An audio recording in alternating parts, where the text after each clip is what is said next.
கடலூர் மாவட்டத்தில் வேளாண்மையில் முந்திரி சாகுபடி முதலிடம் வகித்து வருகிறது. அதே முந்திரியின் பூவை வைத்து தேனீக்களின் வளர்ப்பு மூலம் தேன் சேகரித்து அதன் மூலம் நல்ல லாபம் ஈட்டி இளைஞர்கள் மத்தியில் பெரும் ஆர்வத்தை உருவாக்கி வருகிறார் சுதந்திர செல்வன். விருதாச்சலம் அடுத்த குப்பநத்தம் கிராமத்தைச் சேர்ந்த இவர் தோட்டக்கலை துறையில் MSc படிப்பை முடித்துள்ளார்.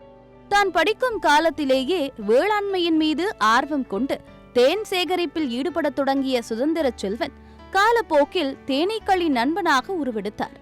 புதுகுரப்பேட்டையில் அதிகளவு முந்திரி சாகுபடி செய்வதால் ஜனவரி முதல் மே மாதம் வரை முந்திரி பூ பூக்கும் காலம் என்பதால் அப்பகுதியில் 300 தேன் பெட்டிக்கு மேல் வைத்து தேன் சேகரித்துக் கொண்டு வருகிறார். அந்தந்த சீசனுக்கு ஏற்றவாறு மற்ற ஊர்களுக்கு சென்று தேன் சேகரித்து வருவதாக கூறும் சுதந்திர செல்வன் தன்னிடம் வெளிமாநிலத்திலிருந்து வந்து தேனை வாங்கி செல்வதாக தெரிவிக்கிறார். ஜனவரி டு மேல பாத்தீங்கன்னா முந்திரியோட பூ தோட்டம் இங்க கடலூர் மாவட்டத்தில் ஃபுல்லாவே முந்திரிகள் விவசாயங்கள் அதிகமாகறதுனால முந்திரி பூ காலட்டம். இந்த காலகட்டத்தில் பாத்தீங்கன்னா இந்த சீசன் டைம்ல தேன் நாங்கள் எப்பயுமே விடுவோம். ஒரு 5 to 7 கிலோ வரைக்கும் தேன் எடுப்போம் தேன் பெட்டியில் வச்சு. இது பேர் அடுக்கு தேன் சொல்லுவோம், இந்தியன் ஹனிபின்னு சொல்லுவோம். இங்கே தேன் எடுத்ததுக்கு அப்புறம் உடனே அரியலூர் மாவட்டத்தில் முருங்கை தோட்டம் கிடைக்கும். அந்த முருங்கை தோட்டத்தில் பாருங்க ஜூன் ஜூலைக்கு மேலே பார்த்தீங்கன்னா முருங்கை தோட்டத்தில் பூக்கள் அதிகமாகறனால உடனே பெட்டிகளை இரவு நேரத்தில் நாங்கள் ஒரு 100-150 பெட்டிகள் மேலே அங்கே இடம் பெயர்த்து அங்கே தேன் எடுக்க ஆரம்பிப்போம். அப்புறம் அது முடிஞ்சதுக்கு அப்புறம் ஜவாது மலையில் அந்த மாதிரி பூக்கள் இருக்குன்னு சொல்லிட்டு இருக்காங்க.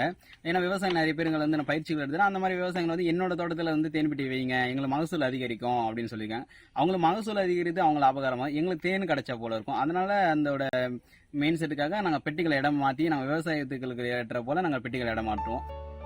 சூழலுக்கு ஏற்ப இடம்பெயர்ந்து தேன் சேகரிப்பது மட்டுமில்லாமல் இதன் மூலம் விவசாயத்தில் இனப்பெருக்க முறையை அதிகரித்து நல்ல மகசூல் கிடைப்பதாக சுதந்திர செல்வன் கூறுகிறார். தேனீக்களின் நண்பனாக மாறிய சுதந்திர செல்வன் பல விருதுகளை குவித்து வருகிறார்.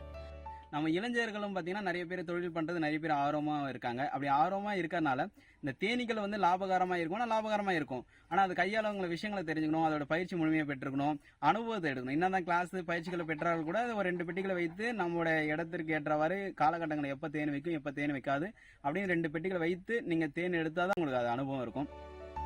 தேனீக்களின் நண்பனாக மாறுவதற்காக சுதந்திர செல்வனிடம் பலர் பயிற்சிக்கு வருகின்றனர்.